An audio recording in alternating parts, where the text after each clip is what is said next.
Hey, welcome back to another episode on our extended features for Odoo price lists. Today, we're going to be looking at how we've added more ways to filter which products are included in a particular rule on an Odoo price list.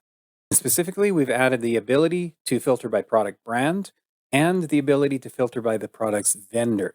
And both of these are tricky. With vendor, it's because there are multiple vendors potentially for a product in Odoo.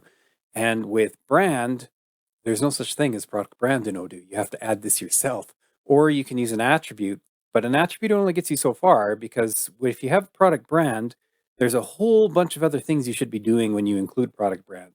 For example, if you have e-commerce running on your Odoo ERP, then you would want product brand to be included in your product schema or online search. So without getting too much further into that, first I want to just mention, like I have in a couple of the other episodes, our goal with making these videos is to help business managers and business owners be inspired and make smart business decisions with their tech and the business platforms that they're using. And I just want to show some of the things that we've created from what we've learned from feedback, or even some of the things we've learned directly from business owners and managers, or even the employees like the sales team and such, things that they've taught us. We take that knowledge and we turn that into tech. So we'll do things like extend features in an ERP like Odoo. Enough of that, let's get into it. This is just on Odoo Runbot. This is the standard price list rules that you can have set up. You can see you have price computation and you have conditions. And we're going to be focusing on conditions, but just to give you a quick overview in case you're not familiar with this, discount, or you can have a formula.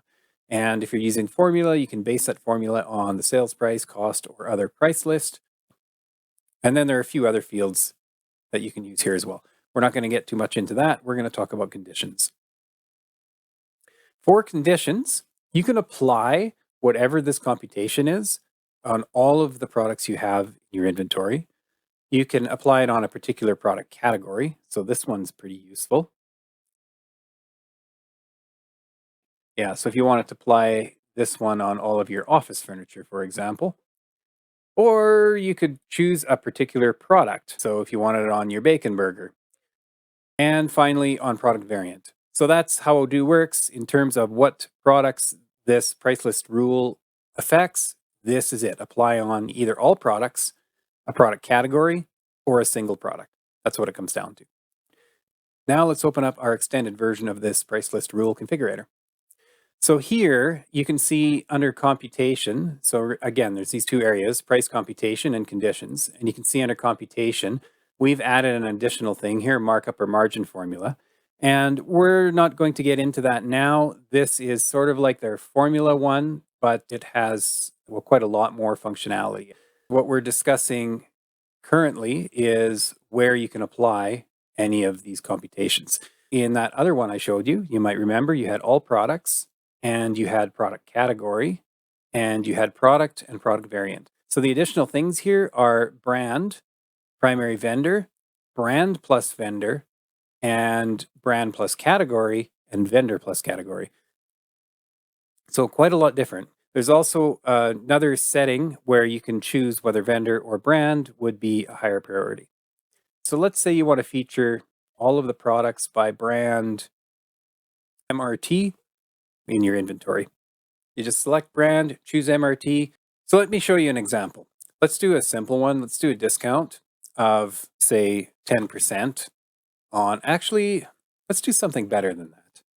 Let's do, for, what is this one? It's volume dealer discount, this price list. So our volume dealers, they're going to be paying a markup on cost. We'll actually do margin because margin is what most people should use. And they're only going to pay 15%. We'll use our smart round feature. If you'd like to know more about what we're doing there with margin versus markup and smart round, you can watch some of the other episodes in this series on our channel. Now let's just scroll down here. We want to apply this 15% margin on a brand, and we're going to choose Giga. Save. So there's one rule. Now you'll see it update here when we save it. So now everything with brand Giga, if the customer has the volume dealer price list applied, they're going to pay 15% margin over cost for anything in that brand. Now, if we open this up again, let's say we get a better deal. We have more margin in lead. So what we're going to do for lead is the same markup. We'll use margin again, actually. But in lead, we're going to sell that actually for 25 points. We're going to leave smart round on. And there. So now we can sell lead for more because we're getting such a great discount from the supplier that we can make a little more margin on it. We'll save and close. And there you go. So there's 2 price lists based on brand. And let's do another one now. And this time we're going to do that same brand Giga, but with Giga, it really depends on which supplier we buy it from. So sometimes we have to buy it from a less favorable supplier and we're going to get a different price on that unit. Now, if we buy Giga, so what we want to do is edit this one, and instead of just by brand, we're going to do by brand and vendor. So if our vendor for the Giga product is Acme,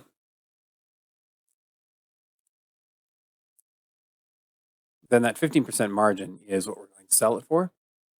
However,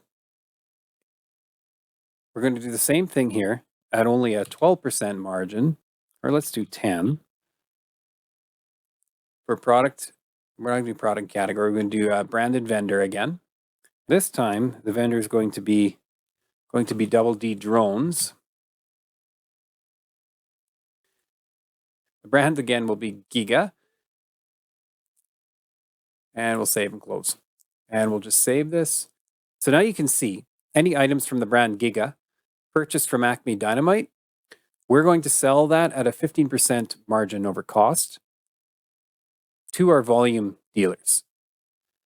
However, when we're buying the Giga products, if what we need isn't in stock with Acme Dynamite, we might have to go to DD Drones for the product. So we don't get as good of a price there. So we're going to sell it at a little lower margin over cost to our reseller here, our volume dealer. So we're going to sell that for just 10% margin. And that will all happen automatically. When the customer is looking at the product from that vendor, they're going to see that price. There you go. That's what we came up with for ways to slice and dice which products are applicable on rules on Odoo price lists. I hope that gives you some good ideas what you can do. See you next time.